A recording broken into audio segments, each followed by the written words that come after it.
Welcome all for Unnati Education videos.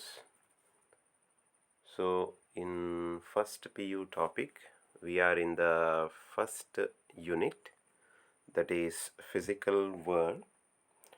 It's part 6 we are dealing today. 5 parts already published. So we are in part 6. Okay, let us start. So far we have seen about the physical world. Under that we have seen what is science and what is physics, and then we were discussing about scientific method and various steps involving in scientific method. Those things we were dealing and we were discussing. Once again, remembering the steps, so far we have discussed our observations, controlled experiments. You can see here observations, controlled experiments, and then what do you call qualitative and quantitative reasoning, mathematical modeling, prediction, and finally verification and falsification of theories. The last one you can see here. So far we have discussed till mathematical modeling. Up to that discussion is over. Then comes the prediction. Then we predict what is the reason, but actually the reason for what you call the observations, those we predict, and then verification or falsification of existing theories done. So these are the main steps that should be involved in scientific method. So when we talk about scientific method, means studying science or researching something in science, we should follow this method. So being science students, we should be knowing all these steps involved in scientific method. Yes. Next, what we have here is, let us read it once.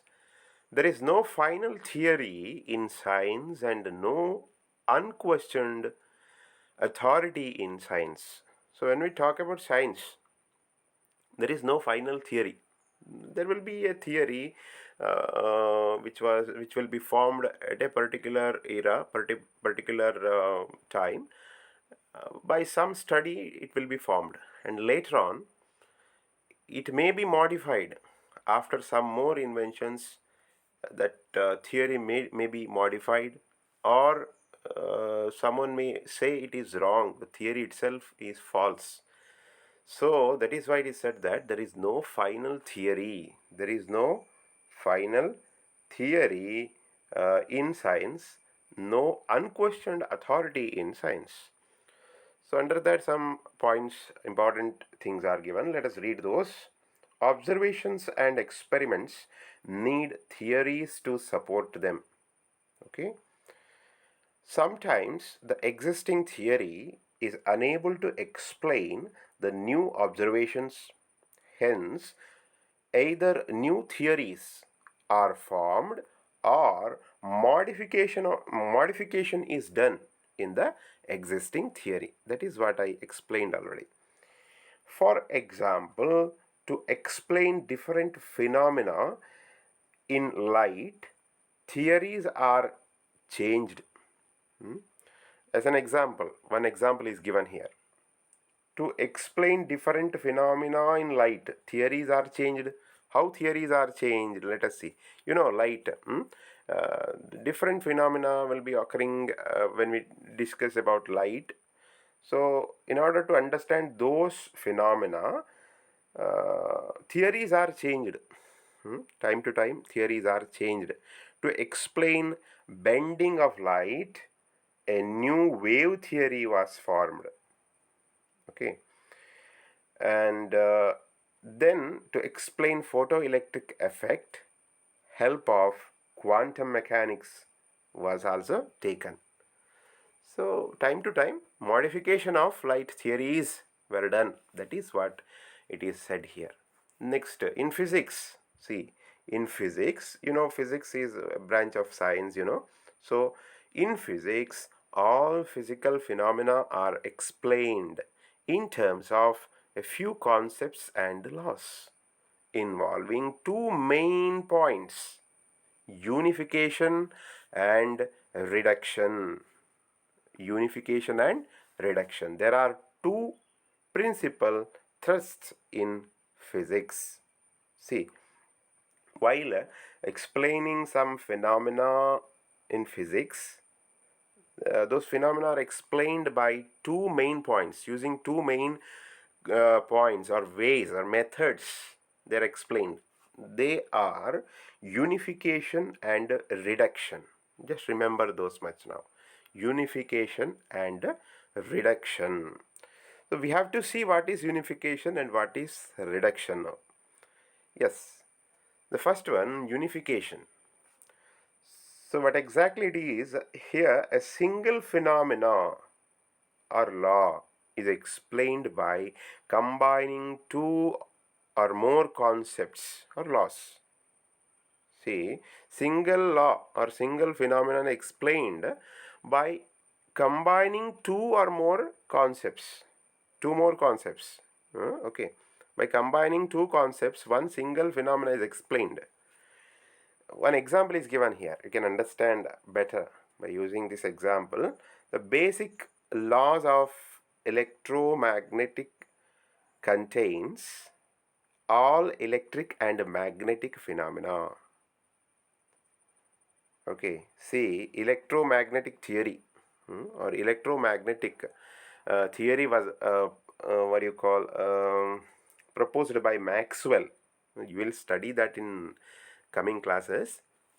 For the time being, you just remember that is electromagnetic theory was proposed by him, and this electromagnetic theory contains all the what you call electric and magnetic phenomena related to that. So two phenomena are there, electric and magnetic.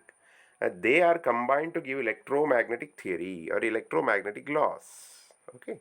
So here two are combined to give one law. Another example is there, the law of gravitation. Newton, given by Newton, explains the fall of an apple to the ground, means how any object falls to the ground. That is being explained by this particular law. And also the motion of the moon around earth, how moon moves around earth, that is also explained by this particular law of gravitation given by Newton. So two things are being explained there. So in a single law, two things have been explained. That is what you call as unification. So then comes the reductionism, second one. Reductionism, what is that? Here, the properties of bigger complex system is explained from the properties of its constituent simple parts. Bigger complex system is explained by using its constituent, means its small parts. Understanding the smaller parts, we understand the bigger complex system. Okay, one example is there. Example, in thermodynamics, temperature is related to average kinetic energy of molecule of given system. You will study that later, but for the time being, in thermodynamics, we study about temperature, heat and temperature, right? So in order to understand the temperature of a system, uh, in thermodynamics, what we do is we just see the average kinetic energy of molecule of given system. See, molecule is the smallest particle of a, see, smallest smallest constituent of the given system. So we study about molecule first.